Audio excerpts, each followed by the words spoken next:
సంవత్సరాల తరబడి ఎన్ని మందులు వాడినా మీ మోకాల నొప్పులు తగ్గట్లేదా? ప్రాణ పెయిన్ క్లినిక్ లో అత్యాధునిక చికిత్స.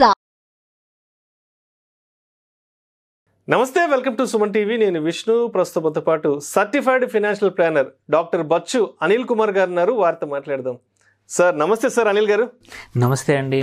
సార్ అనిల్ గారు, ఇప్పుడు మ్యూచువల్ ఫండ్స్ విషయానికి వస్తే డైరెక్ట్ వర్సెస్ రెగ్యులర్ అనేది ఎప్పుడు హాట్ టాపిక్ డిస్కషన్. ఇది డైరెక్ట్గా మనమే ఇన్వెస్ట్ చేసుకుంటే ఎండ్ ఆఫ్ ది డే వచ్చే రిటర్న్స్లో బెనిఫిట్ అంతా మనమే తీసుకోవచ్చు.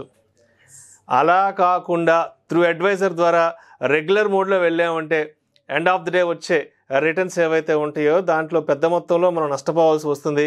ఆ రిటర్న్స్లో పెద్ద మొత్తంలో కోల్పోవాల్సి వస్తుంది.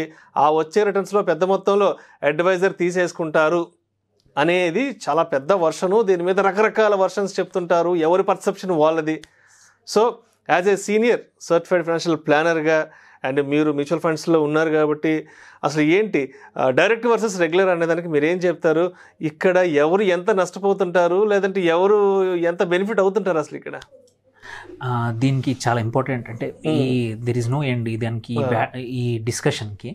బట్ ఏంటంటే ఫ్యూ థింగ్స్ రెండు సైడ్లు, వెదర్ డైరెక్ట్ బెటరా రెగ్యులర్ బెటరా అనేది అడిగే క్వశ్చన్, రెగ్యులర్గా అడిగే క్వశ్చన్ అయితే ఇందులో ఏంటంటే రెగ్యులర్లో ఒక అడ్వైజర్ మీతో పాటు ఉంటారు. డైరెక్ట్ మ్యూచువల్ ఫండ్స్ ఏవైతే ఉన్నాయో మీ సొంతంగా సేల్ చేయడం అనమాట. సముద్రంలో మీరే అంటే మీకు ఓన్గా డైరెక్షన్ చూసుకొని మీరే పెట్టుకోవడము. వేరేజ్ ఇట్లాంటి మ్యూచువల్ ఫండ్స్ కానీ ఎటువంటి ఫండ్స్ కానీ డైరెక్షన్ దొరికేది రెగ్యులర్లో దొరుకుతుంది.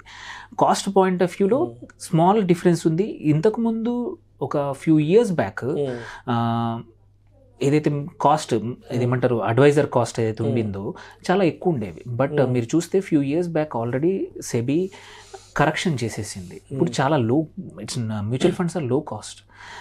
వాటితో స్మాల్ డిఫరెన్స్, అది కూడా అందులో కూడా ఫండ్ని బట్టి ఉంటుంది. పెద్ద ఫండ్స్ ఉన్నాయి, వెల్ నోన్ ఫండ్స్. ఇప్పుడు ఏంటంటే 10,000 crore AUM అనేది ఒక బేస్ పెట్టారనమాట. దానిపైన ఏదైతే ఫండ్స్ ఉన్నాయో అవన్నింటికి ఆల్రెడీ సెబీ డిసైడ్ చేసేసింది ఎంత ఎక్స్పెన్స్ ఉండాలి అనేది. సో ఆ ఎక్స్పెన్సెస్ కవర్స్ రెండు ఉంటాయి. ఎక్స్పెన్స్లో ఒకటి మార్కెటింగ్ అండ్ అడ్వైజర్కి ఇచ్చే కమిషనే అనుకోండి, and also fund management. Fund management whether direct అయినా ఏదైనా కామనే. ఓకే, మార్కెటింగ్ కూడా. బట్ ఇప్పుడు బికాజ్ సెబీ ప్రకారం ఏంటంటే లార్జ్ ఫండ్స్ అని స్మాల్ ఫండ్స్ అని రీసెంట్ వన్ చేసింది కాబట్టి ఓన్లీ స్మాల్ వాటికి కూడా ప్రతిదానికి కూడా ఇంతకన్నా ఎక్స్పెన్స్ రేషియో ఉండకూడదు అని ఫిక్స్ అయిపోయింది. ఇంతకుముందు ఐ రిమెంబర్ నేను స్టార్ట్ చేసిన 2.5-3% వరకు ఉండేది expense ratio per annum. But ఇప్పుడు it is less then around 1%.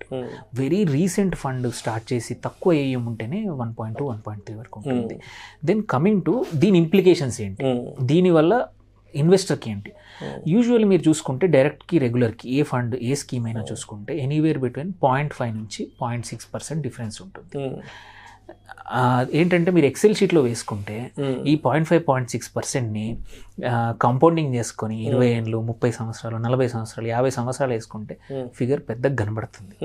But ఏంటంటే ఈ ఫిగర్ క్యాల్కులేట్ చేసే వాళ్ళలో ఎంతమంది అన్ని రోజులు వితౌట్ డైరెక్షన్ లేకుండా ఇన్వెస్ట్ చేస్తారు? ప్రాబ్లం ఏంటంటే జనరల్గా జరిగేది నా ఎక్స్పీరియన్స్తో, నేను ఒక 800+ క్లయింట్స్ అడ్వైజ్ చేసి ఉంటాను, నాకున్నారు ఇప్పుడు. అందులో చూస్తే హ్యూమన్ నేచర్ ఏంటంటే మనం గోల్ పెట్టేప్పుడు ఇన్వెస్ట్ చేసేప్పుడు ఒక 10 సంవత్సరాలకి 15 సంవత్సరాలకి నా పిల్లల పెళ్ళికో పిల్లల చదువుకో ఆర్ నా రిటైర్మెంట్ కానీ మనం ఇన్వెస్ట్ చేయడం మొదలు పెడతాం. అది లంసమే అయి ఉండొచ్చు, SIP కానీ ఏ రూపంలో అయినా సరే. బట్ హ్యూమన్ నేచర్ ఏంటంటే ఏదైతే యాక్సెసిబుల్ ఉందో దాన్ని టచ్ చేస్తాం, ముట్టుకుంటాం అంతే. మీరు నడుస్తూ వెళ్తుంటే గోడను టచ్ చేస్తాం, అది టచ్ చేస్తాం. సేమ్ వే ఇన్వెస్ట్మెంట్స్ కూడా ఏవైతే ఈజీలీ యాక్సెసిబుల్ ఉన్నాయో వాటిని టచ్ చేస్తాం, లాగి చూస్తాం పర్ఫార్మెన్స్ బాగుందని. ఒక మొక్కను లాగి చూస్తే అది ఎలా పెరుగుద్ది, వేర్లు బయటకు వచ్చేస్తాం. అంటే అక్కడ మన అజమాయిషి ప్రదర్శించాలని చూస్తాం తప్పకుండా. అండ్ ఒక 5 సంవత్సరాల తర్వాత నెలకు 10,000 పెట్టిన అమౌంట్ కూడా లెట్సే ఒక 9-8 లక్షలు అయిందనుకోండి, అరే దీంతో గోల్డ్ కొంటాను, కార్ కొనుక్కుంటాను, బయటికి వెళ్తాను, ఒక ప్లాట్ కొంటాను. ప్లాట్ కొనడానికి మళ్ళీ ఇంకో కొత్త అప్పు, ఉన్న ఇన్వెస్ట్మెంట్ తీసేయడమే కాదు additional. So this a human nature. Where as మీకు ఒక అడ్వైజర్ ఉన్నారనుకోండి, అడ్వైజర్ యూజువల్లీ ఏంటంటే వద్దు, మీరు అడుగుతారు ఇది చేయొచ్చా లేదా అని.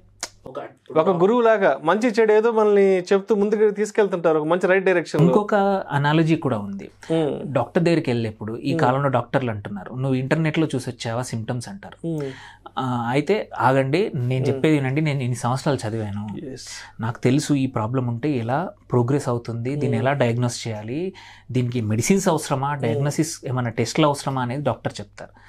సేమ్ వే ఒక అడ్వైజర్ ఏంటంటే చాలా సిచ్యువేషన్స్ చూసి ఉంటారు, చాలా సంవత్సరాల ఎక్స్పీరియన్స్ అనుభవం ఉంటుంది, మార్కెట్స్ ఎలా పర్ఫామ్ చేస్తున్నాయి, దాన్ని బట్టి యూజువల్లీ ఏంటంటే పోర్ట్ఫోలియో బిల్డ్ చేస్తారు.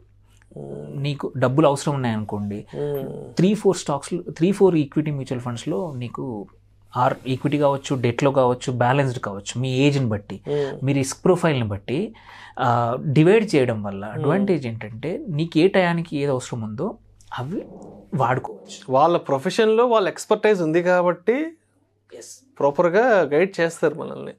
ఇంకొకటి ఏంటంటే ఆపుతారు, ఇది రైట్ టైం కాదు, మీరు ఆగండి, మార్కెట్స్ ఇంకా బాగా పర్ఫామ్ చేయబోతున్నాయి, మీ రిటర్న్స్ ఎక్కువ వస్తాయి, మళ్ళీ ఆర్ లాస్లో ఉన్నప్పుడు తీయండి. సో లాట్ ఆఫ్ అడ్వైజ్ ఏమవుద్దంటే ఇంకొకరు ఉండడం వల్ల మీకు ఒపీనియన్ వల్ల మోస్ట్ ఆఫ్ ద టైం మీ తొందరపడి డబ్బులు తీయరనమాట. మీరు అంతేందుకు స్టాటిస్టిక్స్ చూస్తే కూడా మార్కెట్స్ ఫాల్ అయినప్పుడు డైరెక్ట్ మ్యూచువల్ ఫండ్స్లోంచి డబ్బులు రిడెంప్షన్స్ ఎక్కువ అవుతున్నాయి, వేరాస్ రెగ్యులర్ దాంట్లో staying back.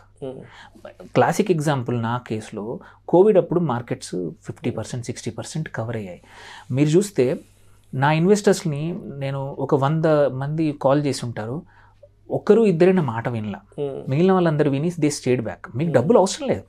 Most of the time mutual ఫండ్లో ఏంటంటే ఒక 2 డేస్లో డబ్బులు వస్తాయి కాబట్టి అవసరం చిన్నదైనా టచ్ చేయడానికి చూస్తాం, తీయడానికి చూస్తాం. నేను ఆపేశాను. ఎవరైతే తీసేశారో దే లాస్ట్ మనీ, ఎందుకంటే మార్కెట్స్ ఫ్యూ మంత్స్లో రికవర్ అయిపోయింది. 1 yearలో యాక్చువల్లీ డబల్ ట్రిపుల్ అయ్యాయి, మార్కెట్స్ రికవర్ అయిపోయాయి. సో ఒక అడ్వైజర్ ఉండడం వల్ల యూ ఆల్వేస్ నీకు ఒక తీయచ్చా లేదా, ఆగచ్చా, నా గోల్ దగ్గరకు వస్తుంది. సపోజ్ నీ ఒక ఇంటి కోసం అనుకోండి, మీ గోల్ ఒక 5 years తర్వాత ఇల్లు కొందామని డబ్బులు పెట్టారు. సార్ ఇది కరెక్ట్ టైమా కాదు, ఇంకొక 1 month ఆగండి, 2 months ఆగండి, ఇప్పుడు ఏదో సిచ్యువేషన్ వల్ల 5% కరెక్షన్ అయింది అని అడ్వైజ్ చెప్పే వాళ్ళు ఉంటారు. అండ్ యూజువల్లీ ఒకసారి ఆగితే ఏంటంటే కాంపౌండింగ్ ఎఫెక్ట్తో ఇన్వెస్ట్మెంట్ అనేది గ్రో అవుతుంది. ద లాంగర్ యూ స్టే, అంటే మార్కెట్లో ఎంత కాలం ఉంటే అంత ఎక్కువ రిటర్న్స్ వచ్చే అవకాశం ఉంటుంది. అండ్ ఇన్వెస్ట్ చేయడం కష్టం, వాడుకోవడం చాలా ఈజీ. డబ్బుల్ని జాగ్రత్త పెట్టి పక్కన సేవ్ చేయడం చాలా కష్టం. సో సేవ్ చేసిన మనీని ఎన్ని రోజులు కాపాడుకుంటే అది మల్టిప్లై అయ్యి మన అవసరమే కాదు, అవసరానికన్నా ఎక్కువ డబ్బులు వస్తాయి.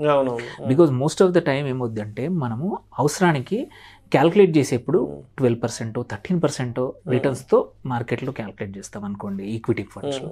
బట్ ఇప్పుడు చూసుకుంటే మోస్ట్ ఆఫ్ ద టైం మీరు 5-6 years ఇన్వెస్ట్ చేసిన వాళ్ళు చూస్తే 18, 20, 24% ఉంది. అంటే నువ్వు అనుకున్న అమౌంట్ కన్నా సమ్టైమ్స్ 40%, 50% ఎక్కువ పెరుగుతుంది. సో ఆ time in the market is more important than timing of the market అంటారు. సో అది క్లాసిక్. ఎక్కువ రోజులు ఉండి అడ్వైజర్ ఉంటే మోస్ట్ ఆఫ్ ద టైం మన గోల్కి రీచ్ అయ్యే అవకాశం ఎక్కువ ఉంది. అడ్వైజర్ లేకపోతే డబ్బులు తీసేసే అవకాశాలు ఎక్కువ ఉన్నాయి. నేను ఆ ఎక్స్పెన్స్ ఎంత వస్తుందనే కన్నా కూడా నా ఆర్గ్యుమెంట్ ఎప్పుడు కూడా నా ఇన్వెస్టర్స్ ఎవరని అడిగితే, మీకు మీ గోల్ రీచ్ అవ్వాలంటే ఒక అడ్వైజర్ని పెట్టుకోండి. They are like your gatekeeper. ఇప్పుడు మనం బంగారం లాకర్లో పెట్టుకున్నాము, ఇంట్లో పెట్టాము, ఇంట్లో పెడితే ఈజీగా యాక్సెస్ ఉంటుంది, లాకర్లో పెడితే somebody is there, bank manager వచ్చి కూడా తీస్తూ ఉంటాడు. సో ఈ ప్రాసెస్లో నీకు అమ్మాలన్నా చేయాలన్నా ఒక ఆలోచన కోసం టైం వస్తుంది. ఈజీగా యాక్సెసిబుల్ ఉన్నది మనం హ్యూమన్ నేచర్, మనం కన్జ్యూమ్ చేస్తాం. సో అందుకోసమే మోర్ దాన్ కాస్ట్ అవన్నీ పక్కన పెట్టండి. గోల్ రీచ్ అవ్వాలంటే మాత్రం కంపల్సరీ ఐ సజెస్ట్ రెగ్యులర్. కాకపోతే ఇంకొకటి ఉంది, ఇంకొక క్లాస్ ఆఫ్ ఇన్వెస్టర్స్ ఉంటారు, వెరీ డిసిప్లిన్డ్, వెరీ నాలెడ్జబుల్, అన్నీ చూసి ఉంటారు. వాళ్ళకి డైరెక్ట్ మ్యూచువల్ ఫండ్స్ ఓకే అండి. అండ్ అంటే వాళ్ళు టెంప్ట్ అవ్వరు. వాళ్ళు అనుకున్నారు నాకు 10 సంవత్సరాలు 15 సంవత్సరాల తర్వాత వాడుకుంటాను అనుకుంటారు. ఆర్ దే ఆల్రెడీ అనుభవం ఉంది, ఆర్ వాళ్ళ క్యాపిటల్ సఫిషియెంట్ ఉంది. అలాంటప్పుడు వాళ్ళు ఏంటంటే డైరెక్ట్లోకి వెళ్ళి ఒక అడ్వైజర్కి ఒక ఫీ కట్టి పోర్ట్ఫోలియో ఇవాల్యుయేట్ చేసుకోవచ్చు. ఆ మోడల్ కూడా చాలా మంది చేస్తాం. సో ఈ రెండిట్లలో ఏది బెటర్ కాదు, మనకి ఏది సూటబుల్ అవుతుందో చూసుకోవచ్చు. Right, thank you so much doctor Anil Kumar గారు. మ్యూచువల్ ఫండ్స్లో డైరెక్ట్ బెటరా, రెగ్యులర్ బెటరా, ఈ రెండింటికి ఉన్న డిఫరెన్స్ ఏంటి, ఎవరికి ఏది సరైన మోడ్ అనే దాని గురించి చాలా చక్కగా మీ అనాలిసిస్ తెలియజేశారు. Thank you so much sir. Thank you అండి. సుమన్ టీవీలో మీ పర్సనల్ అండ్ బిజినెస్ ప్రమోషన్స్ కోసం కింది నెంబర్కి కాంటాక్ట్ చేయండి.